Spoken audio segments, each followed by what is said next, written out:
kee seen impôt et domaine Ousmane Sonko syndicaliste la woon foofu li nga xam ne mooy coowu 94 milliards yi nag dafa am ñaari nattuwaay yuñ ko war a natte ñaari façon nattuwaay. benn façon nattuwaay bi mooy benn groupe jóg na bëgg a nax benn famille sénégalaise, beneen groupe jóg feeñal nax yooyu, mais ginnaaw bi ñu feeñalee nax yooyu ba pare ñoom it dañoo bëggoon a jël mbir moomee def ko seen yëfi bopp. Je m'explique. coow li am entre Ousmane Sonko, Tahirou Sarr ak Mamour Diallo ci résumé ni ñu leen ko mën a résumé le mooy Tahirou Sarr dafa gisoon benn business, mooy famille yooyu, mooy terrain boobu, titre foncier bi, mu xam ne lii business la, mu dem dugg ci business bi, jënd business bi. Tahirou Sarr bi mu jëndee business bi ak complicité wu Mamour Diallo ak état du Sénégal, seeni pexe su joyoon ñoom danañ ci am 94 milliards ñoom Mamour Diallo laa wax, pour ngeen xam ne kon Tahirou Sarr ak Mamour Diallo ay dealer lañu woon. loolu na leer, kenn faralu leen, parce que des fois problème bi nga xam ne moom la jeunesse Ousmane Sonko bi am mooy sooy expliquer ci mbir mi duñ bëgg nga laal le rôle de Ousmane Sonko dans ça, duñ bëgg nga wax ko. te ñun nag nous sommes des personnes yoo xam ne mbir mi ni mu demee exactement lañ koy waxee, parce que nous sommes libres. Ni nga xamante ne bi noonu la ñuy expliquer mbir mi mooy ni mu demee carrément. bëgguñu waxee mbir mi comme esprit partisan, dañ ko bëgg a waxee comme avec un esprit impartial. Habib noonu la demee. Tahirou Sarr dafa am business deal boo xam ne duggoon na ci sous la couverture de Mamour Diallo. Business deal boobu deal bu ngand la woon, ndaxte mënuloo jënd une dette à 3 milliards bëgg a jaayee dette boobu 94 milliards. xam ngeen ne kon am na deal bu rëy. loolu c'est avéré. loolu jërul sax ñuy nekk naan yow gi non loolu leer na nañ que ni am na deal bu am entre Mamour Diallo ak Tahirou Sarr. mi ngi mel ni tey nga jëndoon benn objet à 300 francs bëgg koo jaayee objet boobu à 50 millions. benn pièce. Habib tey mi ngi mel ni nga jëndoon benn casquette à 10 euros wala 3 euros, voilà 3 euros nga jënd ko benn casquette, jaayee casquette bi 94 euros. loolu la Mamour Diallo kii doon def. jënd nañ bor bi à 3 milliards bëgg koo jaay état du Sénégal 94 milliards. loolu la Ousmane Sonko détecté, loolu la gis, parce que ci seen biir la nekk. le malheur de Mamour Diallo ak Tahirou Sarr mooy Ousmane Sonko est un agent des impôts et domaines, il a des informations. xam nga s'il vous plaît une minute rek ma sama doom yi xaaral ma dàq leen fii. Mariama jóg leen fii, acca jóg leen foofu te ngeen bàyyi seen wax bi.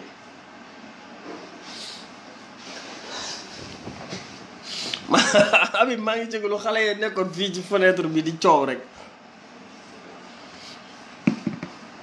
bon li ma bëggoon wax mooy deal bi il faut ngeen xam, yéen waa Sénégal, yéen ñi ne ci diaspora ba ngeen xam ne bu leen faale li ngeen di gis ci réseaux sociaux yi, ce n'est que de la communication politique, c'est de la dilatation. bu leen faale li ngeen di gis noonu parce que c'est des vidéos et des images et des écritures rek. lu neex waay bind, multiplier, envoyer, mais demee leen ak seen xel. man waxuma na ma ñëpp gëm, mais ñi ma xam ay Habib ñi ma xam, ñi ma nekkaloon, xam nañ ni may waxee ñoom. xam nañ ne man duma fen, xam nañ ne duma sosal nit, xam nañ ne aussi bañuma kenn. mais nag kenn mënta am maqaama ma lay neexal nag du ma neexal Sonko du ma neexal nguur gi parce que du ci ñoom kenn koo xam ne moo yor sama dépense du ci ñoom kenn koo xam ne moo yor sama xam-xam bi wala ba may jàng wala ba may defi formation wala ba may wuti sa daraange ci du ci ñoom ñii du Mamour Diallo du Macky Sall du Ousmane Sonko. kon nag li may wax ni mbir mi demee exactement te ma liire ko ni gëstoo ko ni jàngate ko ni noonu laa leen di expliquer pour que ngeen xam ni mbir mi demee à partir de là nag bu ngeen xamee ni mbir mi demee kenn ku ci nekk ak sa jugement personnel man jugement personnel u kenn duma ci dugg mais dinaa wax mbir mi ni mu demee ba nga xam ne ku ci nekk ak sa intérieur ci sa xol di nga xam ndax lii yenu na maanaa wala yenul maanaa jub na wala jubul. li ma doon wax léegi mooy Tahirou Sarr dafa ànd ak Mamour Diallo ñu teg seen benn deal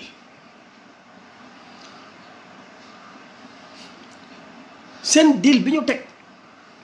mooy lan mooy te noonu laa ko mës di waxee de nii laa ko mës di waxee seen deal bi ñu mës a teg mooy Mamour Diallo ak Tahirou Sarr deal bi ñu teg mooy jënd benn bor parce que li tax ma dugal si Mamour Diallo nag Tahirou Sarr la de mais li tax ma dugal si Mamour Diallo mooy Mamour Diallo moo cautionné loolu maanaam moo nangu li Tahirou Sarr doon def jënd benn bor 3 milliards war koo jaayee 94 milliards loolu Tahirou Sarr ak Mamour Diallo ñoo ko doon jéem a def loolu arnaque la sàcc la détournement de deniers publics la agence judiciaire de l'État waroon na réclamer loolu c'est vrai Ousmane Sonko am na raison foofu mais dafa am leneen lu ci nekk mooy que ni Ousmane Sonko bi mu gisee loolu xam na ñii nax nañ famille yi ñoom dañoo dem ñu waxtaani ji ak famille yi informer leen ko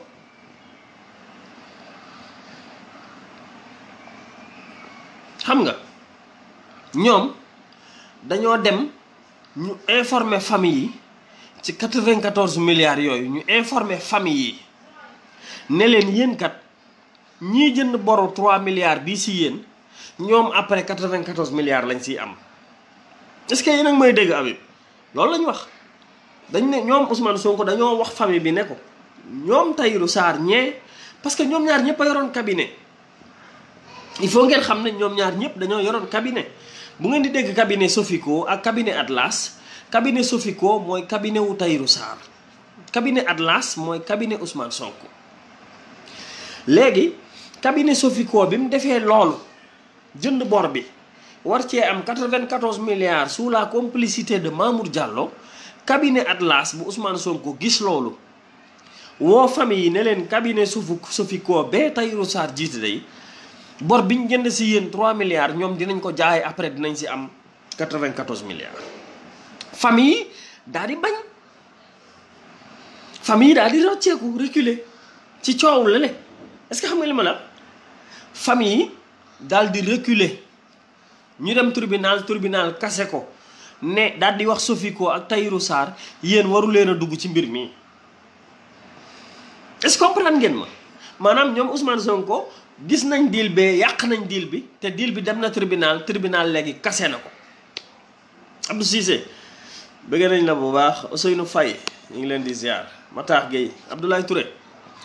ñu ngi leen di ziar léegi nag famille bi ak cabinet Atlas bu Ousmane Sonko comme Ousmane Sonko moo leen feeñalal secret boobu famille bi jël seen dossier tamit dénk ko cabinet Ousmane Sonko. est-ce que comprendre ngeen fi laaj bi war a njëkk a ñëw mooy dañ ne comme Sofico warut a am intermédiaire ci mbir mi Ousmane Sonko moom it waru ci woon a dugg noonu la demee comme tere nañ ñële ne leen yéen warul leen a jënde bor bi di ko jaayee 94 milliards moom Ousmane Sonko cabinet am waru ci woon a dugg fi nga xamante ne bi fi lañu ko épinglé fi nga xamante ne bi fi lañ ko war a waxe ne ko fi nga juumee mooy yow sa cabinet yow Ousmane Sonko fi nga dugalee sa cabinet ci mbir mi foofu la njuum te Ousmane Sonko nekkee mais Ousmane Sonko gërëm nañ ko ci mu gis tojaange dénoncé ko loolu gërëm nañ ko ci de mais dafa dénoncé tojaange gi ba pare tojaange gi moom it mu bëgg koo jël. est-ce que da ngeen wax ji lii la ko nit ñi di reprocher mais kenn reproché wu ko ne du patriote kenn reproché wu ko ne ko xeexalul Sénégal kenn reproché wu Ousmane Sonko loolu. li nga koy reproché mooy mu leer nañ yéen waa Sénégal ak diaspora bi ngeen dégg ko liñ koy reproché mooy dangaa joxoñ ak càcc mais dangaa wëlbatiku sàcc boobu nga jël ko yow ba nga liggéey ci loolu. ndax li tax mu signé protocole d'accord ak famille yi mooy wone ne moom feeñal na sàcc gi waaye après dafa jël affaire bi moom it bëggoon ci dara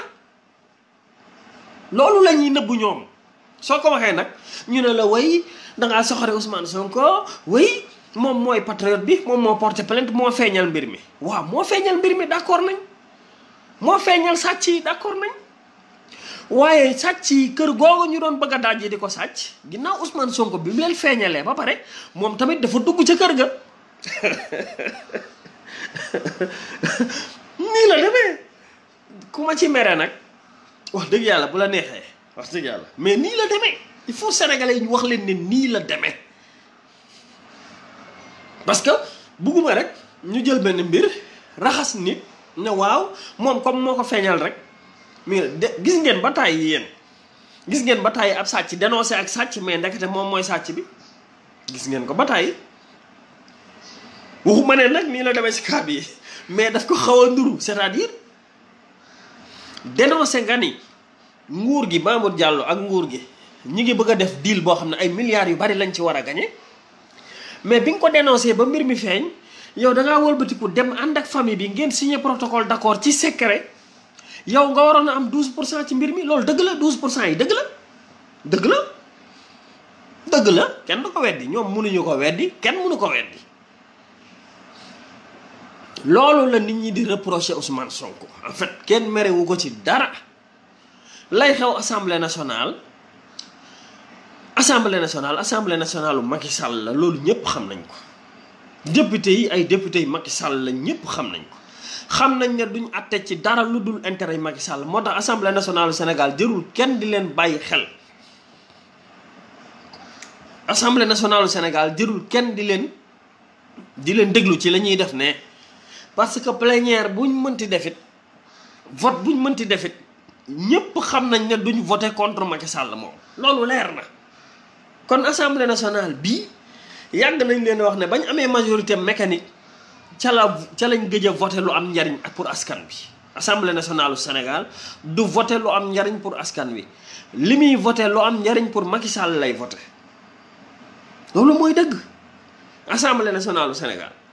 li muy voté lépp njariñal Macky Sall la mais du njariñu askan bi. kon assemblée nationale du Sénégal jërul ngeen di leen bàyyi xel ca la ñuy def parce que enquête parlementaire la amul solo li am solo mooy justice bi Ousmane Sonko wax ne doyen des juges déglu na ko.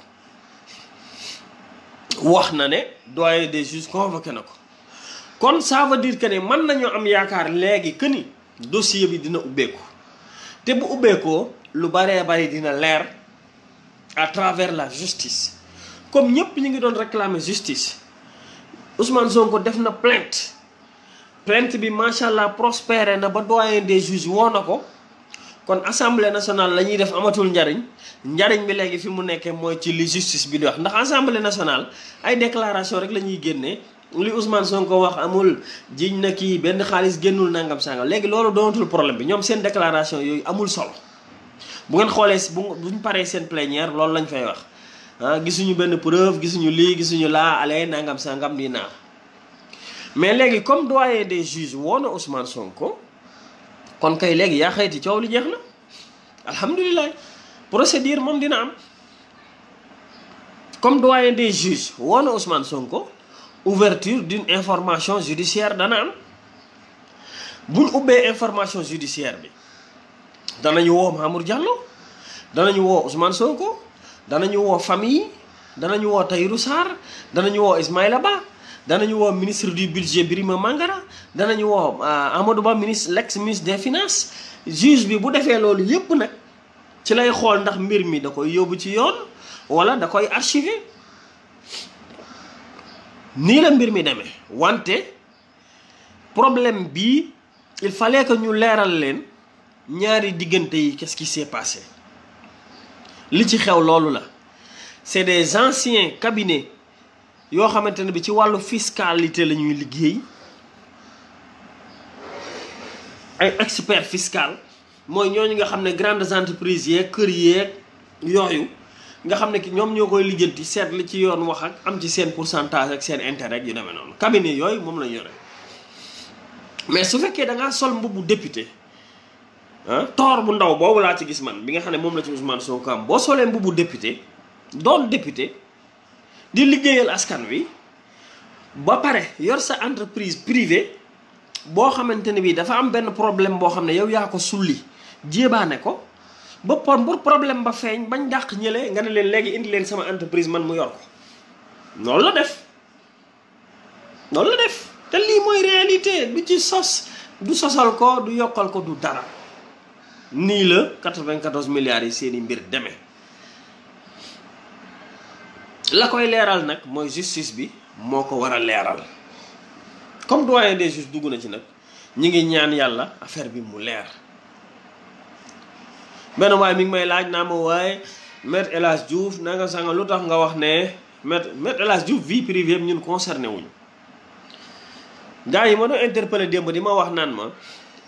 lu tax nga wax ne waaw Bassirou Diomaye Faye warul woon wax El Hadji Diouf violeur la El Hadji Diouf tu es un violeur lan la si yoonu 94 milliards yi yoonam nekku si su fekkee dañ leen a woo un débattre leen ci li leen fi indi mooy 94 milliards yi nii la demee lii lañ ci def Mamour Diallo sàcc la gouvernement bi sàcc la nguur gi sàcc lañ def nañ nii leeral sénégalais yi mais bu ñu la woo ci 94 milliards yi leeral ko nga naan El Hadji Diouf tu es un violeur ou tu es un pédophile loolu intéressé wuñu loolu laa wax Bassirou Diomaye Faye bu ñu leen woowatee ci plateau yi il faut arrêter de divertir les gens ci ay diw pédophile laak diw dafa violé woon ak nangam sangam vie privée wu nit ñun suñu yoon nekku ci ñun ce qui nous intéresse mooy milliards yii ñu wax ne dafa am ñu ko doon tenté détourner ci Sénégal tem doon ay milliards yoo xam ne bu détournement bi waroon a am ñu bari la ñuy jàpp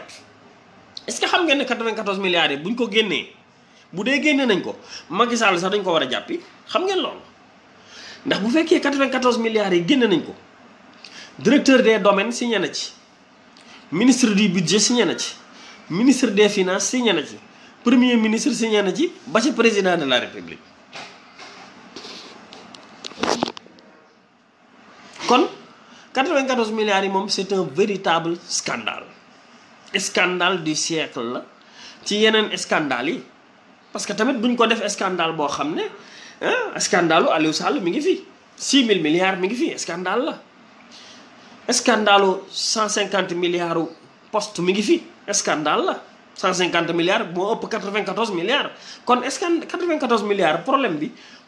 la comme yeneen problème yi buñ ko jël ñu jël ko def ko comme une exception moo tax ma bëgg nit ñi yeewu gis nga coowal Aliou Sall lu ngeen fi déggut amut coowal 6000 milliards yi Aliou Sall yi lu ngeen fi déggut amut tegale wuñ fi ay vendredi di manifester kon coowal 94 milliards yi foofu lay mujj tribunal lay mujj ñu nekk ci di ci enquête Sénégal nekk ci leneen kon bu fi kenn jàpp ne coowal 94 milliards mën na fee indi ay scandale mënu fi indi dara 400 milliards yi toog problème la fi woon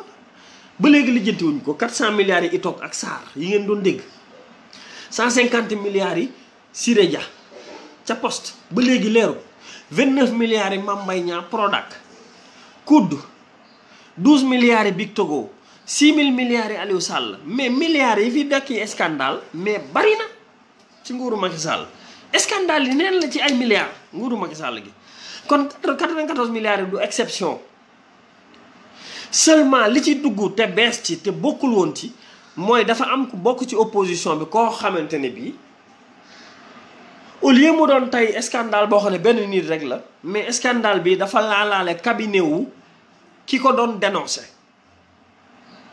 loolu mooy mbir mi ki doon dénoncé yëf yi moom cabinet am dafa duggaale woon ci scandale 94 milliards loolu moo indi coow li nii léegi nag comme ni ko Ousmane Sonko waxee ci audio bi c'est une affaire qu'il faut régler politiquement mooy la bataille de l'opinion parce que ci ay coow la mais la nekk ca suuf tribunal di ko lijjanti moom danañ ko lijjanti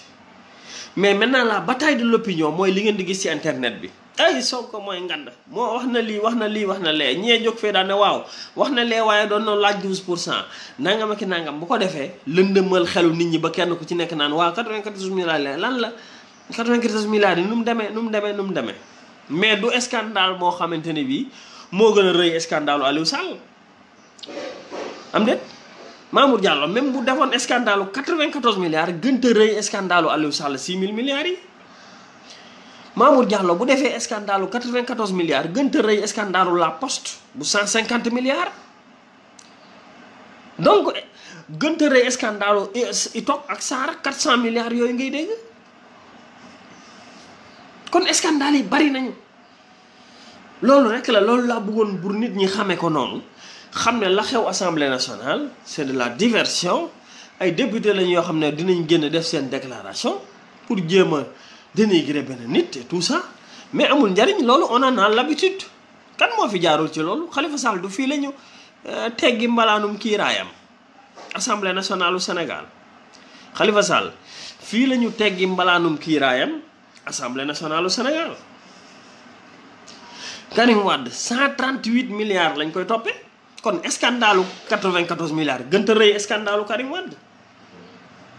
maintenant médiatisation bi ak Facebook bi ni ko gars yi réyale moo tax kenn ku ci nekk Viviane ma sœur ça va bien naka affaire yi Cheikh Ndiaye ñu ngi lay bëggee mon grand Ousmane Dieye bëgg nañ la Talibé Bamba Cheikhouna Sey Jali Kouyaté bëgg naa la Babacar Ndiaye ah Ibrahima waaye Abdou Cissé gaañu Félix yéen ñëpp ñu ngi leen di ziar dama bëgg sénégalais yi delloo si seen xel yi te xam ne scandale 94 milliards gënta rëy yeneen scandale yi fi amoon c'est un problème boo xamante ne bii dénoncé nañ ko léegi dem na tribunal li ci des lépp c'est de la médiatisation c'est de la politique mooy réel yëf yi ngandal ko def ko ci alors que ndax moo gën a rëy 138 milliards yi ñuy toppee Karim Wade am de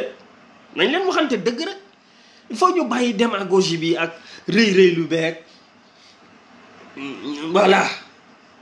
jël nit ñi di leen di séparer ñii di wax lii naa man góoma loolu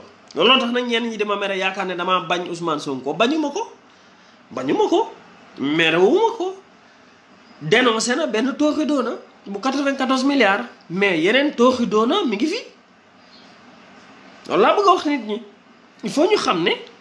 Ousmane Sonko tooxi doona bii mu dénoncé di 94 milliards yi ñu ne Mamour Diallo présumé détournement de 94 milliards milliards yooyu am na yeneen i milliards yu fi nekkoon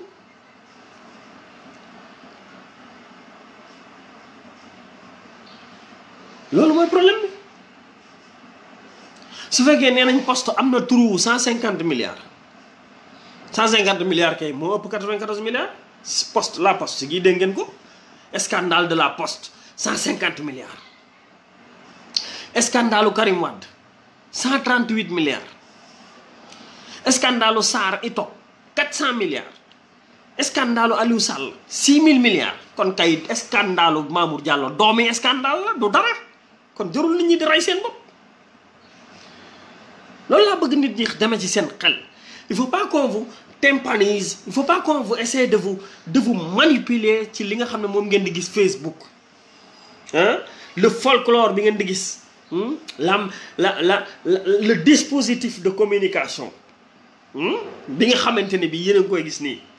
ce dispositif de communication là n'est que un écran il faut ñu réaliste man je préfère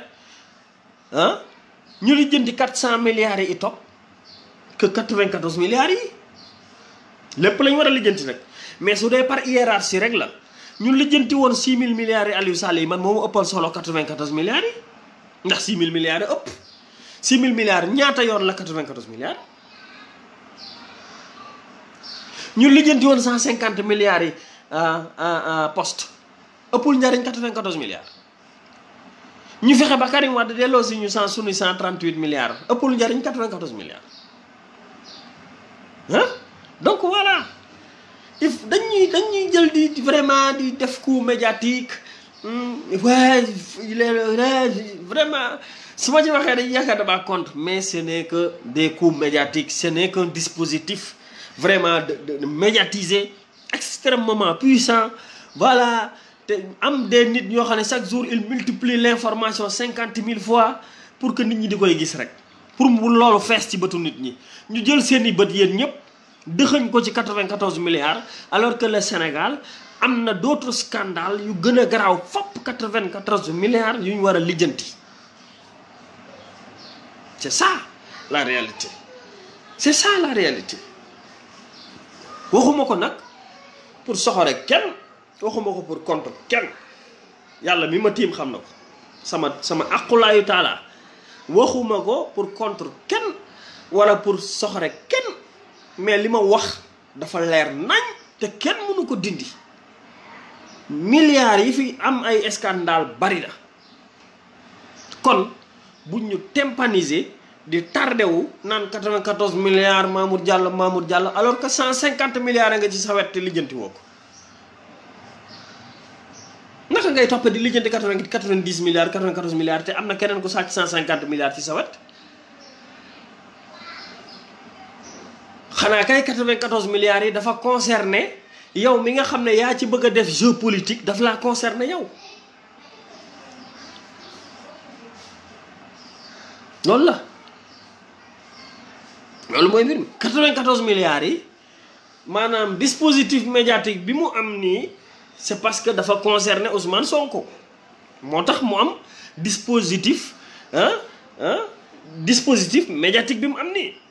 mais bu dul woon loolu yeneen i scandale yu ko gën a garaaw mi ngi fi te amul dispositif médiatique bu mel nii. loolu mooy mbir mi, loolu rek la. donc il faut que les gens vraiment di dem ak pédagogie, waaw di dem ak xel loolu la maanaam il faut que ñuy dem ak suñuy xel yi. El Amir Abdallah, waaw c'est ça, parce que xam nga dëgg Sénégal boo ko waxee rek ñu ne da ngaa contre. bépp fi léegi yaa ngi wax loo xam ne arrangé wu nit ki rek on te considère comme un ennemi de lui, comme son ennemi. oui Nima Dianka 6 000 milliards xam ngeen ne mat na combien de fois 94 milliards te déggatu leen ñu wax ci 6 000 milliards laa wax. ben oui Babacar, oui maa ngi ziar As, maa ngi leen di bëggee bu baax a baax maa ngi leen ziar bu baax. réew moo xamante ne bi ci scandalu milliards la ñuy wax toujours mais scandalu milliards yi nag différence bi mooy bu fekkee yow am nga ay nit ñu doy ñoo xam ne mën nañoo nekk ci internet bi di la defal campagne de communication, mais say mbir mooy gën a siiw kese, du dara lu spécial wala lu extraordinaire lu fi nit di wane loo xamante ne bii man na maa fëkk ba sama xel may jóg di kii. jamono jii nag télévision yi boo gisee ñu jël 7TV ku ne jël invité kii 94 milliards nanga sanga way parce que am na un dispositif de communication bu rëy ci mbir mi. mais pourtant ce dispositif de communication là mënoon naa am ci 150 milliards yan sàcc ci poste, mais poste mook impôt domaine ñooyam ay institution publique lañ. la poste bu Sénégal mais c'est une institution publique, Sénégal la ko moom. bu fa nit yàqee 150 milliards indi fa trou 150 milliards mais war nañ koo enquête. déggu leen sax gars yi bàyyi ci xel, du ngeen dox sax ba gis journalistes yi di ci wax. moo lay wan ne journalistes yi ak ñiy wax li leen intéressé la ñuy wax, li nga xamante ne bi moom lañ bëgg a wax. loolu la mais dégg ngeen fi 400 milliards i topp du ngeen ko dégg lu bari sax journalistes yi dem wax ci def ci investigation, du ngeen ko dégg lu bari. lu tax maa leen di ñaan ngeen partagel ma samay live parce que dañ ma signalé ñu bari duñ ma gis fi ñu toll nii, ñu baree bari dañ ma restreindre te loolu xam naa ñi may mere ci yi may wax ñoo ko def. est-ce que comprendre ngeen ma ñi ma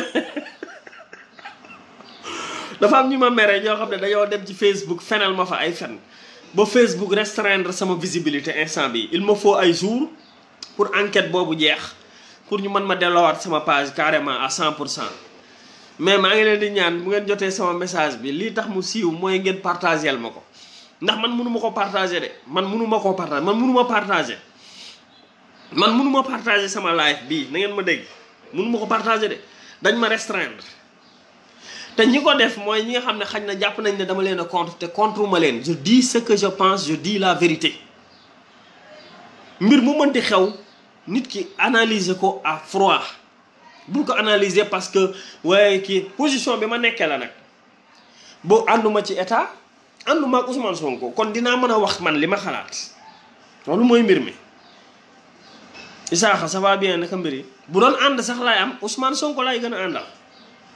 parce que man état moom lu ko fi jëlee rek mooy sama yitte waaye nag lu ma bëgg état jële fi du ma fen waaw lu ma bëgg état jóge fi du ma fen pour Ousmane Sonko am ndam du ma ko def damay wax li nekk damay wax li nga xamante ne bi moom la Ousmane def ci jaloore mais tamit lam def ci ay faay dama koy wax bu ko defee nit ñi mën a def nii man noonu lay àttee man balance la waaw man balance la lii man balance la sama signe zodiaque sax balance la kon na ngeen ko xam. lundi bii di ñëw mooy sama anniversaire lundi le 14 octobre mooy sama anniversaire man balance la lépp loo xamante ne bii dama koy wax rek damay def le pour et le contre yàlla moo ma def loolu ci sama nature. ba tax na soo ma jàppee nii rek da ngay jàpp ne dama laa contre fekk contre ma la en fait noonu laay analyser man ni may analyser du ma analyse benn mbir ci benn côté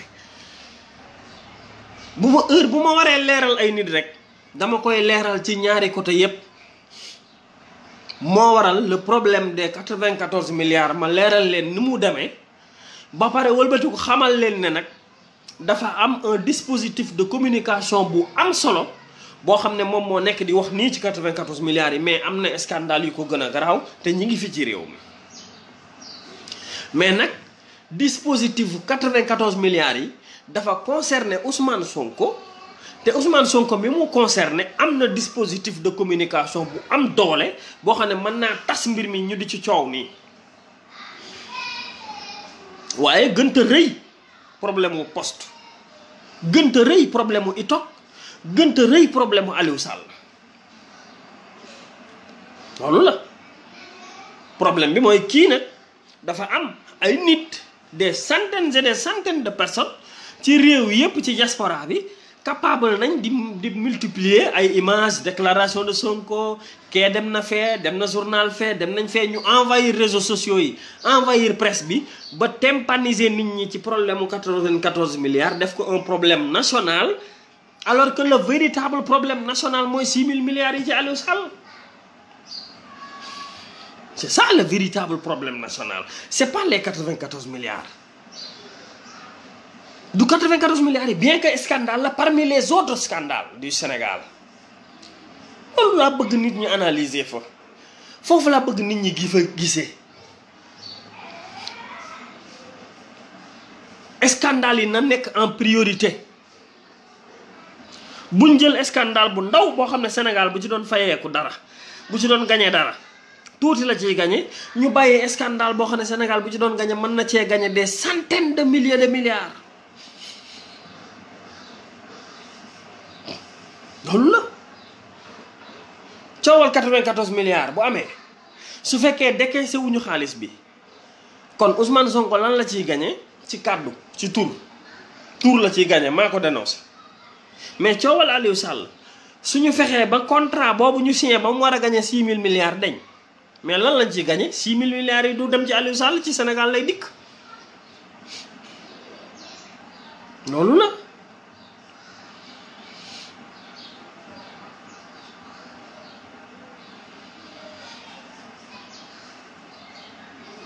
loolu mooy mbir mi moo tax nañ ñuy dem toujours vraiment ak xel nañuy dem ak gis-gis nañuy dem ak dal ay saaga El Hadj Diouf pédophile laak maître El Hadj Diouf nangam laak di ko saaga ak yooyu ñii saaga ñëpp na ngeen xam ne ils sont faibles. gis nga débat d'idée gis nga argument soo ko amee wala nga li nga nekk doon dëgg doo fi ne di saaga El Hadj Diouf même bu la saagaa wala mu lay entraîner ci yëfi dofam yooyu mais bul ca dem bul ci dem yow nekkal ku lucide nga mën a leeral sénégalais yi parce que sénégalais yi bari na ci ñoo xamante ni bii ñi ngi ci réew mi yow nañ bu baax a baax a baax a baax Abdourahmane waaye bëgg naa la Cheikhouna ñu ngi leen di ziar baax grand Cheikh Ndiaye. il faut ñu demee ak xalaat nii bu dal pas rek ak riirandoo parce que bu ñu demee ak riirandoo li ñu bëgg mu leer ci Sénégal du leer dañuy politique rek waaw Abdoulahad ça va bien dañuy politique rek génn wéy teg un dispositif ña nekk France ña nekk Canada ña nekk États-Unis ña nekk Chine ña nekk nangam ñëpp di xëy di bombarder message rek message 94 milliards 94 milliards 94 milliards 94 milliards ñuy coow di coow ba léegi fàtte nañ ne samwaay 6000 milliards mi ngi ci wet gi fàtte nañ ne amnistie bi ñuy tànte ci benn deal mi ngi ci wet gi fàtte nañ ne poste gi am na problème bu fa am ay milliards la fàtte nañ ne itok fàtte nañ Mame Mbaye Niang fàtte nañ Big Togo fàtte nañ lu bari loolu rek laa bëggoon nit ñi dema ci ak xel mais man du ku may soxore kenn ku ne la ngay am yàlla la koy jox kenn ku ne li ngay doon gis nga joor mii wala grand Cheikh Ndiaye wala yow mii Abdoulahad wala yow Al Amir Abdallah Gaye li ngeen di doon li ngeen di am seen wërsëg seen àddina dépendrul ci Ousmane Sonko dépendrul ci Idrissa Seck dépendrul ci Assane Sylla dépend ci yàlla la dépendre kon li ngeen di wax sóoraale leen ci yàlla mais bu leen ci sóor keneen man li may wax duma ci sóor Idrissa Seck duma ci sóor Ousmane Sonko duma ci sóor keneen yàlla laa ciy sóor maanaam analyse bi ma gëm rek noonu laay waxee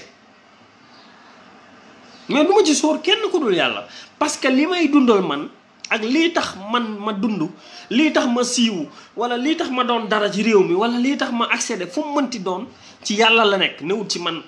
dépendrul ci doomu aadama kon doomu aadama man du moo may manipuler man du nit du ma manipuler parce que man ak yow a yam da nga jàng ma jàng nga am xel ma am xel nga jëf ci réew mi ma jëf ci réew mi nga yor kër ma yor kër nga yor jabar ma yor jabar nga yori doom ma yori doom xamee mais qu'est-ce qu'il y a loo ma ëppale ba tax man ma war a jël sama àddina di la ci sóor yow non analyse bépp bu may def duma ci sóor kenn nañ ma topp man nañ ma topp samay vidéo topp leen ko YouTube bu leen neexee topp leen ko Facebook ba 2011 bi ma commencé def vidéo ak léegi topp leen ngeen xool ndax man samay wax dinaa ci sóoraale nit wala déet critiqué naa ñëpp Idrissa Seck mi ma àndal sax critiqué naa ko waaw kon man duma topp nit ngir ay waxu kese nii kon problème mu 94 milliards yi nañ ci demee ak dal nañ ci demee ak xel nañ ci demee ak philosophie parce que moo ko yeneen problème yi amoon ci réew mi ñoo fi yem te am na problème yu goo xam ne moo gën a rëy ëpp xaalis te mi ngi ne ñu tege ne dafa fekk ne problème bii ki ko jiite di ko doxal moo am dispositif de communication bu am doole point mën naa siiwalal ay mbiram mën naa politique ay mbiram di ko gars yi di ko balancer message loolu dong la mais y a rien d'extraordinaire dans ça c'est une affaire de justice qui concerne 2 cabinets privés yu doon xëccoo benn xaalis dem na justice point amul kabal amul dara li ñuy wax ni yépp c'est de la communication politique c'est un dispositif de médiatisation des choses mais amul ay dañoo bëgg a liquider Ousmane Sonko di wax moo gros moo yooyu yépp man gëwuma loolu man maa ngi fii ci réew mi gëwuma loolu li ma gëm daal mooy ñaari cabinet Sofico ak Atlas